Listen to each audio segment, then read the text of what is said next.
The snow is back. Find out how many inches Pullman got and how students are feeling about it. And what goods you can get at the new market downtown. Coming up next. Broadcasting studios on the campus of Washington State University. This is Murrow News 8. Good evening, I'm Shane Merwin. And I'm Abby Davis. Welcome to Murrow News 8. We've had some unexpected April weather these last couple of days. I woke up yesterday to snow on the ground and woke up this morning with more snowflakes gliding throughout the Palouse. Let's send it over to our weatherman, Vasily Varlamos, to see if this will continue throughout the evening. Thanks, Shane. What a wild day of weather, and what a weekend of weather we've had. Take a look at the snowfall around campus. Many of you have already walked through this to class, but if you haven't, I would say stay warm and stay inside. I guess Punxsutawney Phil lied about the seasons this year because this definitely doesn't look like a normal spring in Pullman. So today we are looking at some snow for sure. It is going to be a high of 36 and a low of 35. It's going to be snowing most of the day for sure, but it's mostly lighter flurries right now, and you can see that it is higher than freezing right now, so that should melt away throughout the day. Sun already rose today, but it's going to set at 7:31, and the winds are at a steady 15 miles an hour. So we'll send it back to you guys at the desk. Thanks, Vasily. Snow isn't uncommon for Pullman, but snow in April is a little strange. The snow is falling, and it doesn't plan on stopping until tomorrow, it sounds like. Well, this would be a good time to cozy up with a good book and hang out with your pets. Most definitely. And there is a new market downtown. Grander Goods Natural Market offers locally sourced bulk foods and household items. According to Moscow Pullman Daily News, the goal is to offer a mixture of items you can't find anywhere else in Pullman. Grander Goods is located at 100 East Main Street, where Manny's Coffee used to be. Customers can bring their own jars or buy ones there in hopes of promoting a zero-waste environment. You can also donate your unneeded jars for a 5% discount. The President's Commission of Gender Identity Expression and Sexual Orientation has named Elisa Voles as this year's recipient of the LGBTQ Student Scholarship. This is the first year for the scholarship, which the President's Office finances. The scholarship seeks to award students who show advocacy and community service for the LGBTQ community. It is Asian American and Pacific Islander Heritage Month at WSU, and there are a couple events happening over the next few weeks. Starting Friday, the Sigma Psi Zeta sorority will conduct an event that celebrates the Thai, Laos, and Cambodian New Year. Also, next Monday, April 18th at noon, one of Hawaii's most respected traditional tattoo artists will talk about his craft in the Cub Senior Ballroom, then give a live tattoo demonstration in the Elson S. Floyd Cultural Center. Today starts National Student Employment Week. We want to send a big thank you to all our amazing and dedicated student workers here at WSU for helping keep campus run smoothly. We all know it can be very difficult to have a job and be a full-time college student. According to the Spokesman Review, the U.S. Department of the Interior is renaming 650-plus features that include the racial slur squaw, an offensive term for Native American women. 18 geographical features in Washington include the slur. This is expected to change soon, and 5 sites in eastern Washington will receive new names, the closest one being in Garfield County. If you take a look at your screen, you will see 2 different ways to submit public comments to the Department of the Interior. Comments will be accepted through April 25th. Find out which topics will be discussed at tomorrow's City Council meeting. And we go back to Vasily to see if the snow will stick around for the rest of the week.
It's National Telecommunicator Week, and Palous's Regional Dispatch Center is celebrating.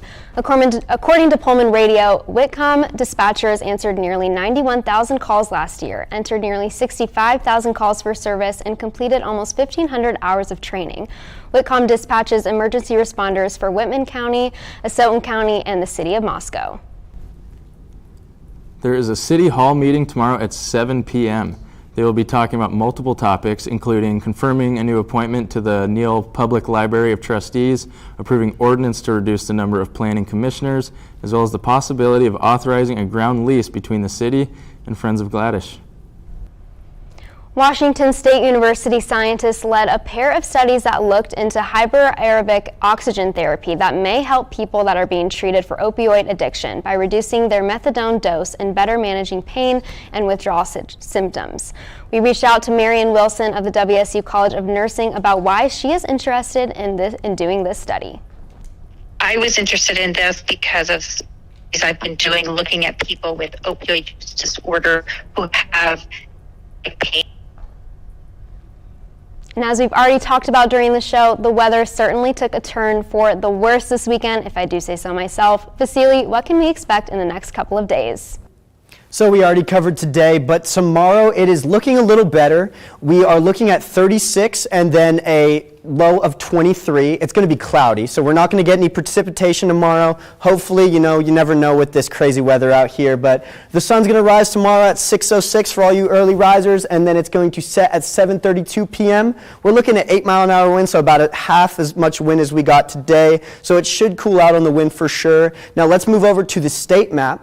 And so with Pullman, we already know what's going on there. And then Spokane, I was actually just up there. It is pretty similar to here. It's just less snow. But it's very cold, windy, and I would not like to be up there right now either. But in Tri-Cities, it is raining as well. It's looking pretty rainy throughout the entire eastern Washington. And then Yakima as well is raining. It's lower 40s, lower 40s, higher 30s for the eastern Washington, and then on the west side of Washington, Seattle is looking the best. Seattle and Olympia are looking good out here. They are the low 50s right now, and they are cloudy and partly sunny. So the rainy cities over there are getting actually better weather than we are down here. And then let's do the 5-day forecast over here. We got on Tuesday, it's going to be, like I said, 36 and cloudy. Wednesday is going to be actually partly cloudy. We maybe get some sun breaks out there. It's going to be 40 degrees with the high and then a low of 24, so it's going to be pretty chilly then. Thursday and Friday, Thursday we may actually get some more snow. It's going to be more sleet. It's not going to be as heavy snow-wise, so just look for more of a rainy day there. And then on Friday and Saturday, we're looking more at that cloudy plus some sun breaks there. So hopefully you guys have a good weekend and not as much snow. Back to you guys at the desk. Thanks, Vasily. Find out how Wazoo rowing did at the Pac-12 Invitational. And how the Cougs did on the Diamond Down in the desert, coming up after the break.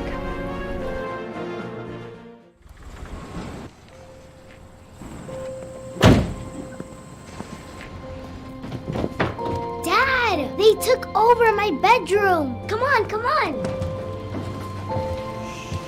Okay, Dad. 1, 2, 3.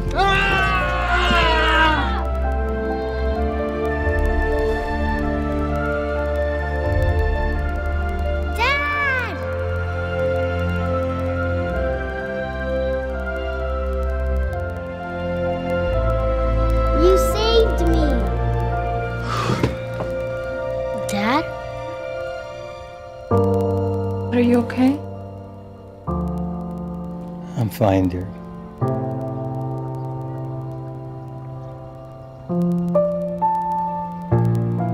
Your hero needs you now, and AARP is here to help.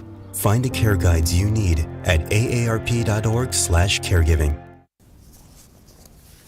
The #1 golfer in the world won the #1 major in the sport. Scottie Scheffler dominated the final 3 rounds of the Masters in Augusta, Georgia, along with a green jacket. Scheffler secured a $2.7 million payout and further established himself as the hottest golfer on the planet. Scheffler finished under 10. Tiger Woods, a golfer that needs no introduction, underperformed, finishing over 13 and placing 47th. WSU women's rowing team defeated 2 top 20 teams to conclude the weekend on Lake Las Vegas at the Pac-12 Invitational. The Cougars finished ahead of number 12 Southern California and number 19 Alabama. Washington State will make a cross-country trip to Sarasota, Florida to compete in the Big Ten Invitational.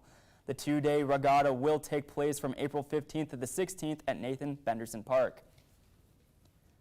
WSU baseball may have dropped the series finale, but they came out with an overall series win against the number 9 Arizona Wildcats.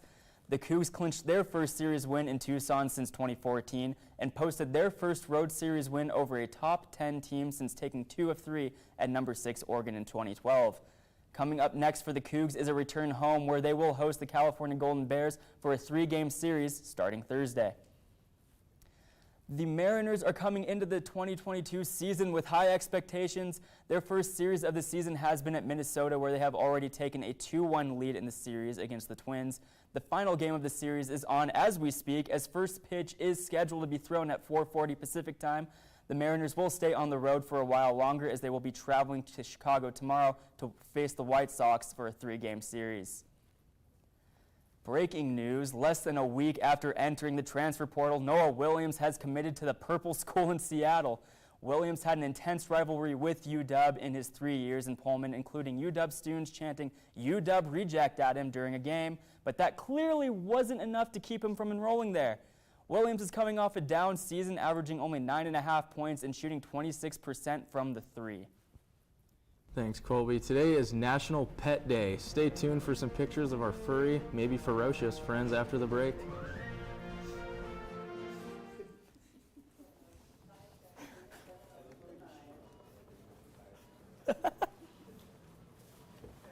It's okay to be scared. Oh, yeah, sorry. You don't have to be so strong.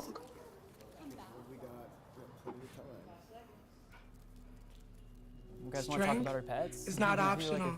This is my mother, my purpose. Real muscle is lifting her spirits between bedpans and bad news from doctors that doubt her strength. Strength is buried in bills, managing meds, and swallowing those moments of, Mom, it's me, your daughter. Remember? My strength is super, but I'm still human, right? Oh. Parents didn't get to tell you that he went to his farm upstate. You saw him run over. If you're caring for a loved one, visit aarp.org/caregiving for care guides and community, or call 1-877-333-5885. Since it's National Pet Day, we figured it's a great time to show our pets the appreciation that they deserve. Our Murrow News A crew put together a short video of some of our own pets. They are pretty adorable. I'm kind of bummed my animals didn't get on there. I have a dog, a golden doodle, and a really adorable cat, but the ones on there are pretty cute. What about you guys? I have a cat at home named Mittens. I had a bunny when I was younger. Got flattened on the highway, but I do miss that bunny as well as Mittens, who's back at home on the west side. What about you, Colby? Yeah, you kind of got a brief glimpse at him. I just got a kitten a few weeks ago, 11 weeks old right now. He's, really fun. He's rewarding, to say the least. He can be a brat a lot, especially when you're trying to sleep, especially when he wakes you up at 3 in the morning. But, he's still rewarding. He's still a fun little guy to have around. His name is Alfred, named after Batman's butler. He's a little tuxedo kitten. I love Batman. I'm a Batman nerd. What can I say? And the original owners even named him Bruce because, like I said, he is a black cat. So. And he's robbing you of your sleep. Yeah, he's robbing me of my sleep. Exactly. Wow. I remember the kitten days. We almost brought him on the show for you guys, but unfortunately couldn't make it work. Well, it just takes a little bit of patience. He just had his first vet visit today, so we're seeing how he holds in there. The vet said he was really nice, really sweet. He loves people. He won't scratch you, won't bite you. My cat hates people, will scratch, will bite you, repeatedly. Dear. Anyways, that is all that we have time for. Thanks for watching. If you missed anything in this or any of our previous newscasts, you can always watch us on our YouTube channel. And more news can be found